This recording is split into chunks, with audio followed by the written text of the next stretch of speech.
Hey, welcome to the channel. Have you heard of the Blue Ghost, also known as the USS Lexington CV-16?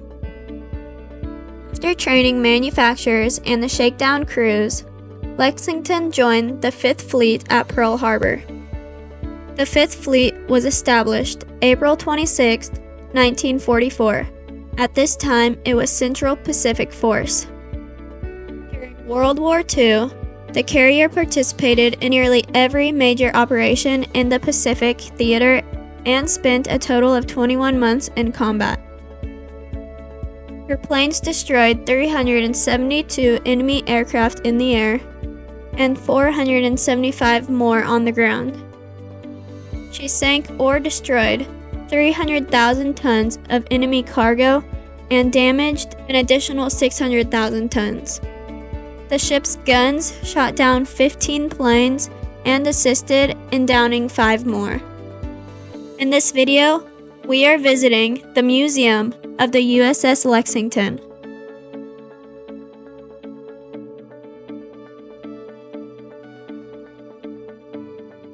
Welcome to Terry Family Adventures, a channel that strives to explore the world and show our kids what beauty it holds. On our channel, we not only want to see everything we've dreamed of, but we want to share it with others also. If you enjoy our videos, we ask you to please like and subscribe so we can continue our journey.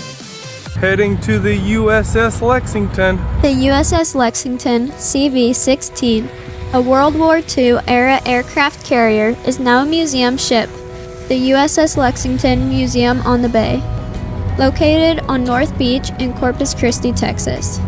That is a big chain.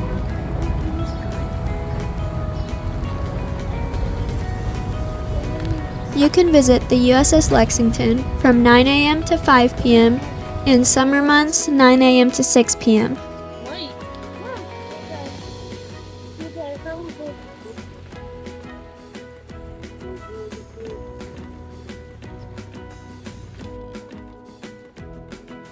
The USS Lexington.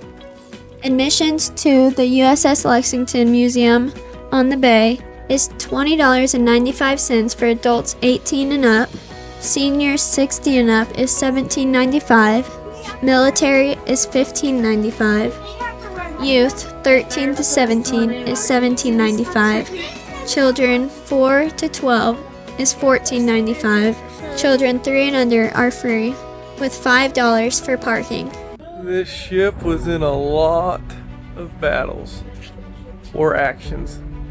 The USS Lexington, during its active service, participated in numerous battles and actions, including raids on Tarawa and Wake Island, the Gilbert Islands operation, and operations in the Pacific, including strikes against Guam, Palaus, the Bonans, Yap, and Ulithi.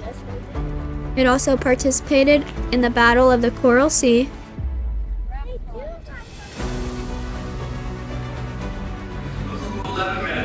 all wearing fireproof outer garments, operated the 2 guns seen here.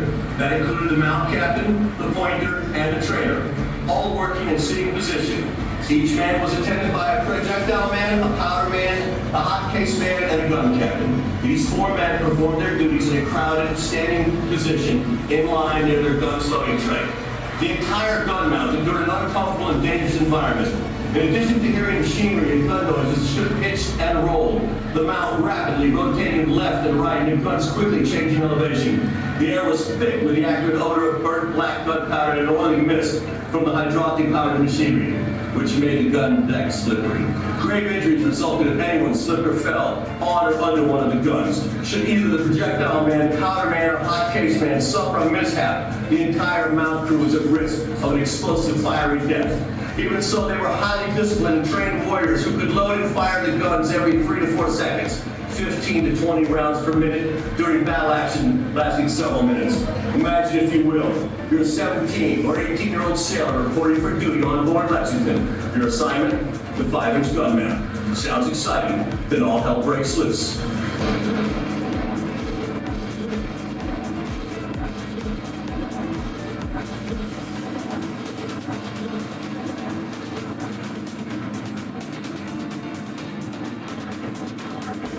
We had 4 5-inch guns has 2 turrets.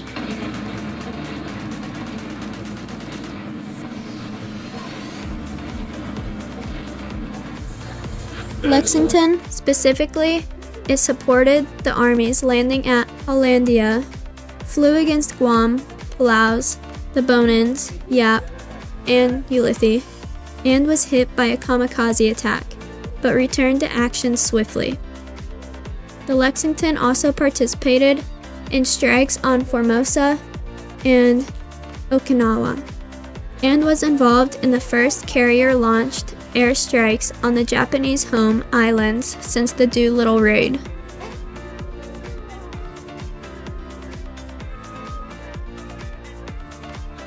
The USS Lexington Museum offers a variety of attractions and experiences related to naval history. Visitors can explore the aircraft carrier's flight deck, hangar, and various other areas, including crew quarters, officers' quarters, and the Pearl Harbor exhibit. The museum also offers interactive displays, a 3D theater, a flight simulator, and even an escape room. The flight deck. High-speed catapult launches, arrested landings, air operations, and aircraft refueling all took place on this 910-foot long and 142-foot wide airport. The original flight deck was a long rectangle, but jet aircraft demanded a separate landing and takeoff area, so in the 50s she underwent major modifications, which allowed her to serve another 36 years. Points of interest on deck are takeoff and landing control stations and arresting gear, anti-aircraft gun mounts, and vintage aircrafts.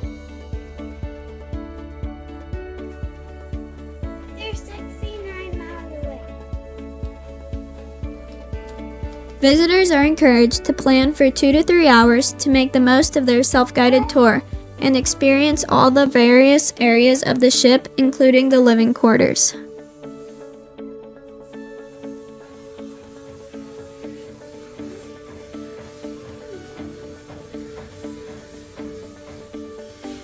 The captain's sea cabin is designed to keep the commanding officer close to the ship's command center when the ship is underway, allowing for quick access in case of emergencies. The bridge is a major attraction and offers a glimpse into the ship's history and operations. It's a prominent feature for visitors and provides excellent views, including the Corpus Christi Harbor Bridge. The bridge is accessible via a single elevator, with other decks requiring the use of narrow stairs.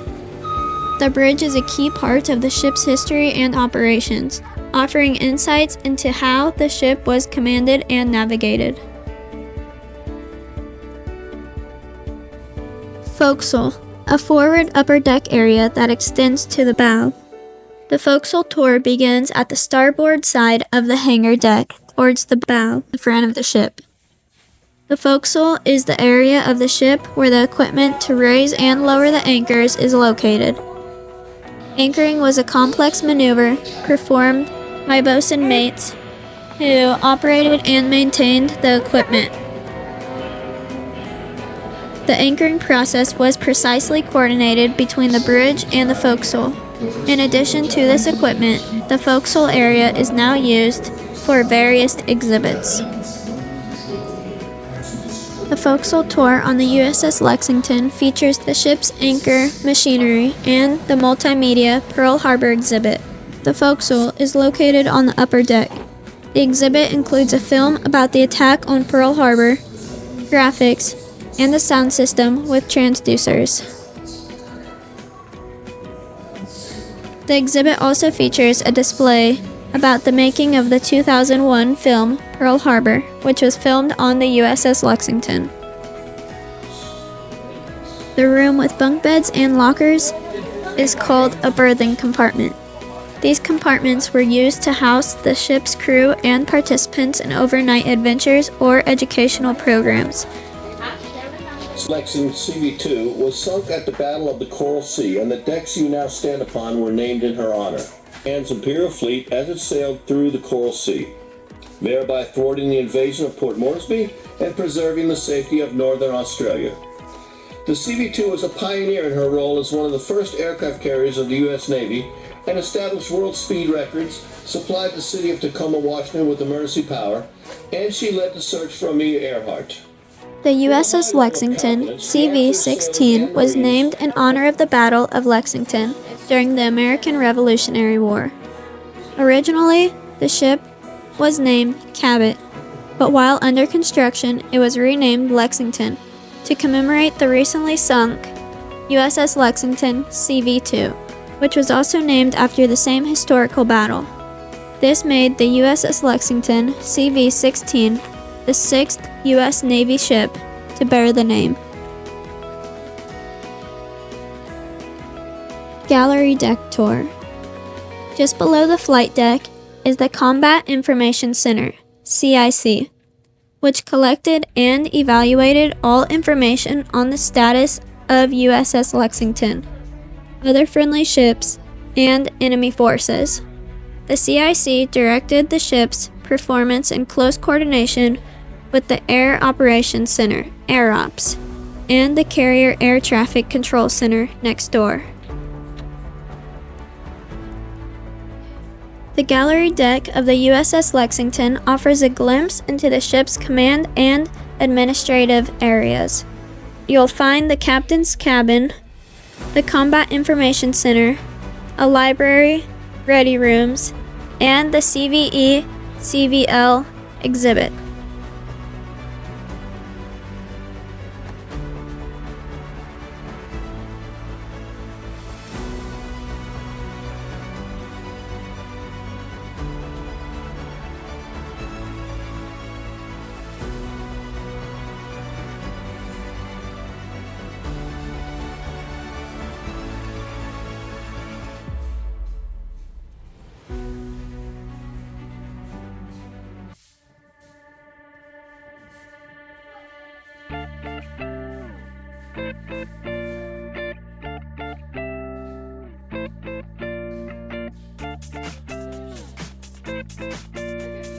To spend much time down here when the ship's underway, I'm required to be on the bridge or spend time in my at-sea cabin located just behind the bridge.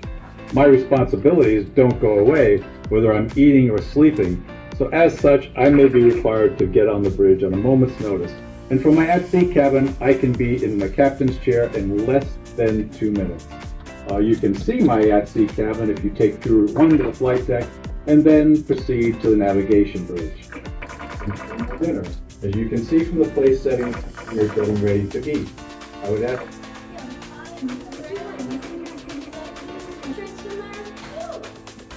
Living large.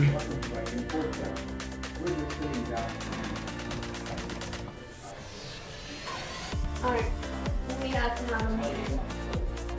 Sir, what in the world are we doing? The torpedoes! Fire the torpedoes! The cannons! Fire! What are we doing, Captain? Captain, what are we doing? Fire the torpedoes!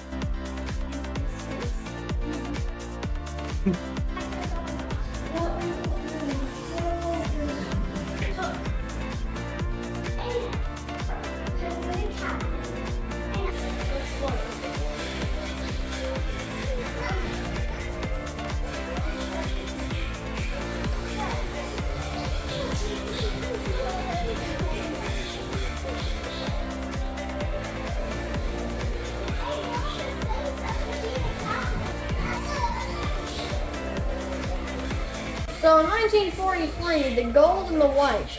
This is where it went from September 12th to September 22nd. This entire journey, destroying and blowing up the Japanese strongholds. And the white going from November 11th to December 8th, all the way through there. And then in 1944, the yellow, red, and blue in 23rd and March 23rd and April 6th. The blue, July 6th to July 8th. And in the red, was the 14th of April to the 3rd of May.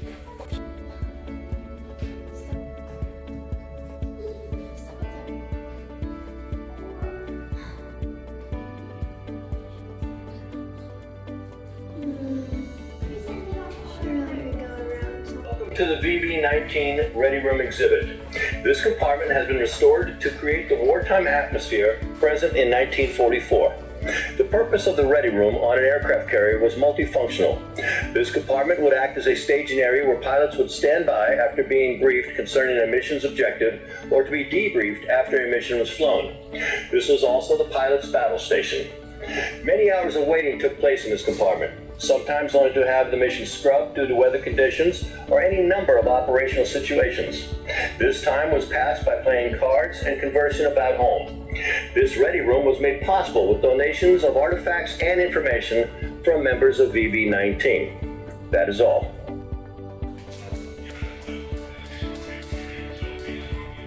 Yes, sir. We have multiple enemy aircraft inbound. Bearing 175 degrees, range 15,000 yards. Recommend general quarters. Aye, aye, sir. Sound general quarters. General quarters, all hands man your battle station. Hey, do we have a power failure? Excuse me, sailor. I don't believe there's anything wrong with the lighting. I may have caused that malfunction. And welcome to the Combat Information Center, also known as CIC. This is the tactical center of a warship, providing processed information for command and control of the near battle space or area of operations as it is known. This is where all the radar and weapons control systems are operated and where all warfighting and tactical decisions are made. The CIC works very closely with the ship's bridge, and regardless of the vessel, each CIC organizes and processes information into a form more convenient and usable by the commander in authority. The CIC funnels communications and data received over a multiple channels.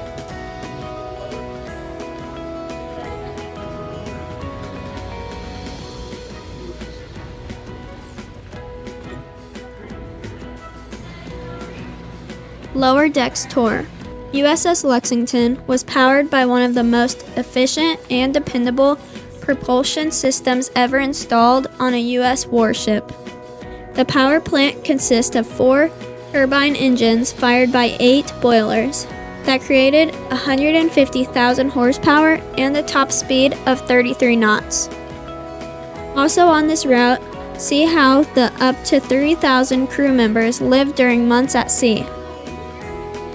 Don't miss the Warbirds and Warships Scale Model Gallery. On the lower decks of the USS Lexington, visitors can explore the crew's living quarters, including the chapel, galley, dental clinic, engine room, and sick bay. There's also a prisoner of war exhibit and the Scale Model Gallery, the largest publicly exhibited model collection in Texas. The tour also showcases how the 3,000 crew members lived during these You times. guys in line for food? Yes. Well, it looks delicious. Ham and turkey and corn on the cob, some broccoli. The galley was a large multi-purpose space where meals were prepared and the crew would eat together. The galley was the heart of the ship's culinary operations, preparing meals for the entire crew, numbering around 2,600 officers and enlisted men.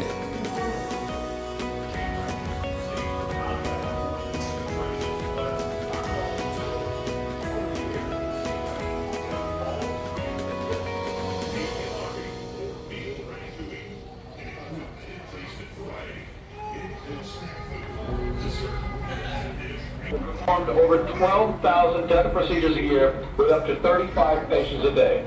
That's a lot of teeth. The USS Lexington did indeed have a dental clinic. The clinic is one of many self-sufficiency aspects of the ship, including a barber, surgery room, a post office, and multiple cafeterias. Visitors can explore these features, including the dental clinic, as part of the self-guided tours on the ship.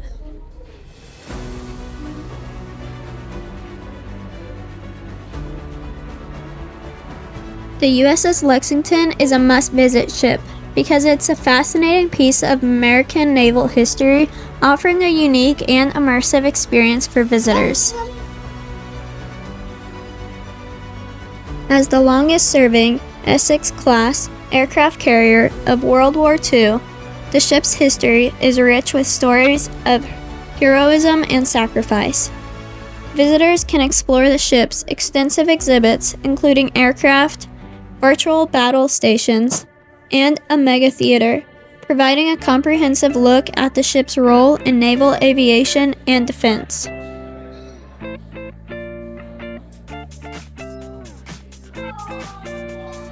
The ship itself is a tangible piece of history, offering a unique perspective on World War II and the role of aircraft carriers in the Pacific theater.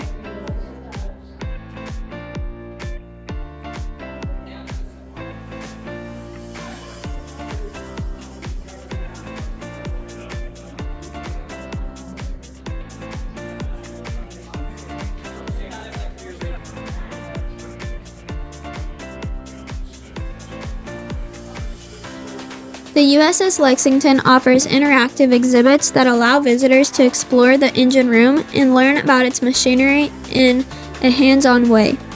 Visitors can see and touch reconditioned equipment from the ship's engine room.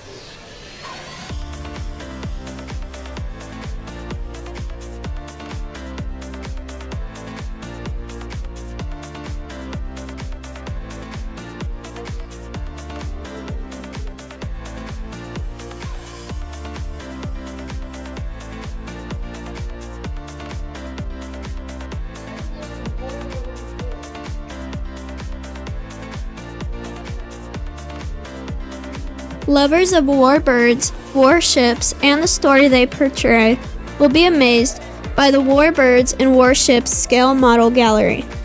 5 years in the making, with over 470 pieces on display. This is the largest publicly exhibited scale model collection in Texas. More than 120 talented craftsmen spent many thousands of hours creating the models displayed in this must-see exhibit. USS Lexington Museum is proud to present this outstanding collection for the enjoyment of the visitors.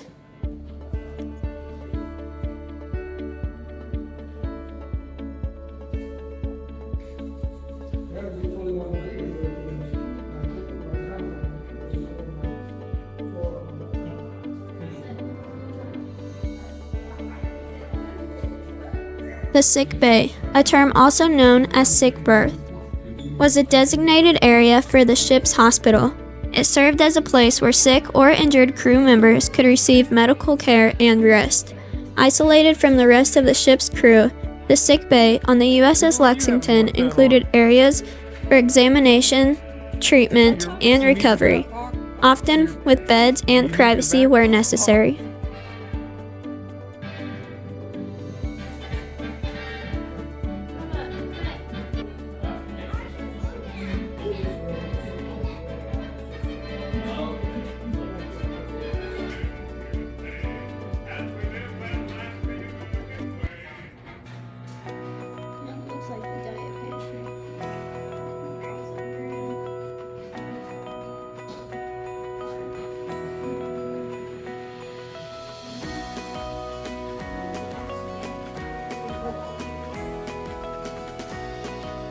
Aren't you working on his diet plan?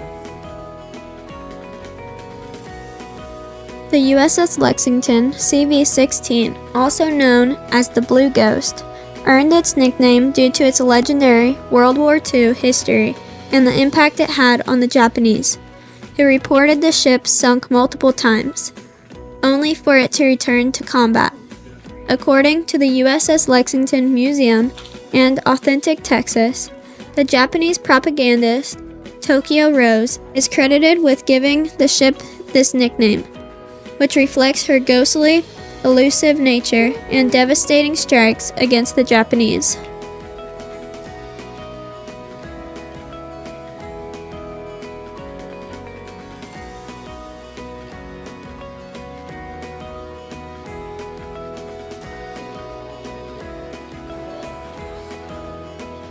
Hangar Deck Tour.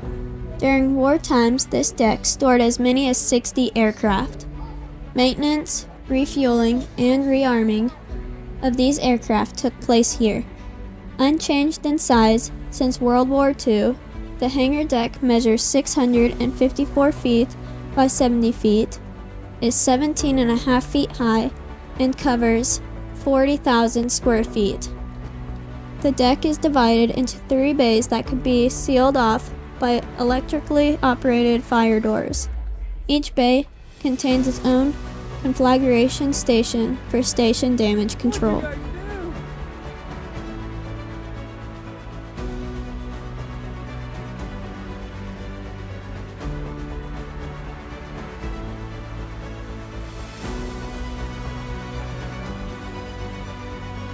The hangar deck of the USS Lexington aircraft carrier contains several exhibits and attractions, including a mega theater, a mess deck, cafe, and access to the flight deck. It also features a Lex lift, elevator for access to the flight deck, interactive displays, and yellow shirt volunteers for assistance.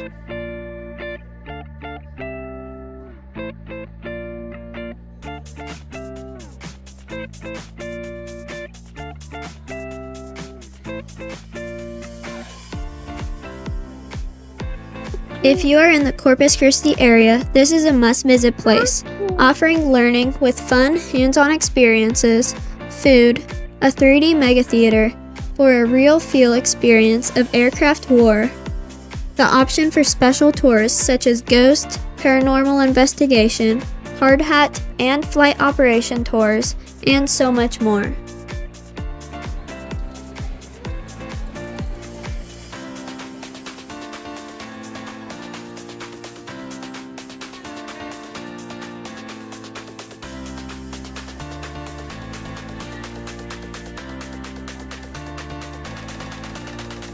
The hangar deck has so many photo prop areas throughout the floor. And don't forget to get a souvenir at the store on your way out. We highly recommend visiting and learning about this incredible aircraft carrier. It has so much hands-on learning activities throughout the tours, and it's a great way to learn about its history. We hope you enjoyed this video and come along with us on our next adventure. A family that adventures together stays together. Thanks for watching.